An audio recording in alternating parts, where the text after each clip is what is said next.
against Martinez, given the dual threat that he poses? Very disciplined. We got to make sure we're on our points at all times, because he's one that not only if he breaks it, he could go 60 or 70 yards just because he has that type of foot speed. So we got to make sure that we get him corralled and keep him in the pocket, and you just know where he is. Yeah.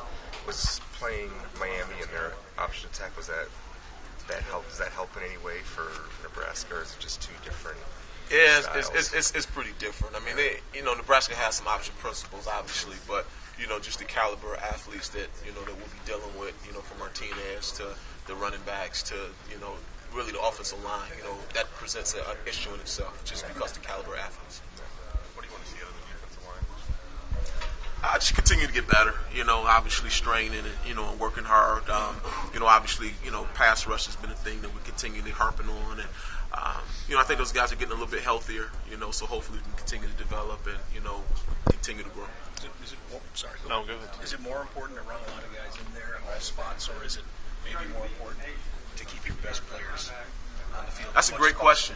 Are your best players still your best players when they're tired? I think is really the answer. And, for us, it's probably the no. We got to get fresh guys out there that can really play at the level that we demand, because when you get tired, whether you're a good player or a bad player, you're not going to be able to execute. So we got to make sure we got the best guys out there that's the freshest that can help us contribute to it.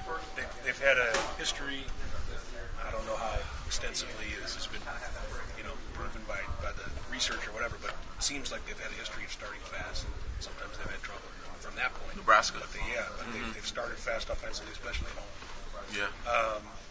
What do you think about is there a point of the game by which you feel like you got to be in range, I'll be honest, we never think of it that way. We just want to go out there and, execute.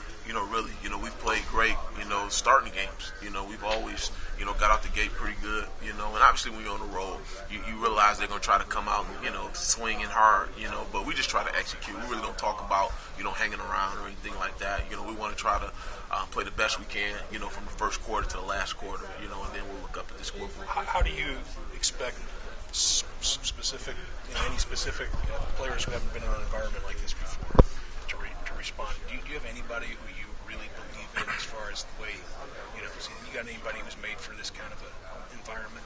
Well, I hope they're all built for that.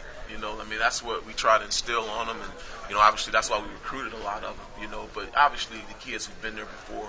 JB's played in big stages, and he's been in different environments that have been challenging to say the least. So they'll lean on his experience, and really us as coaches, because again, you just got to go out and play.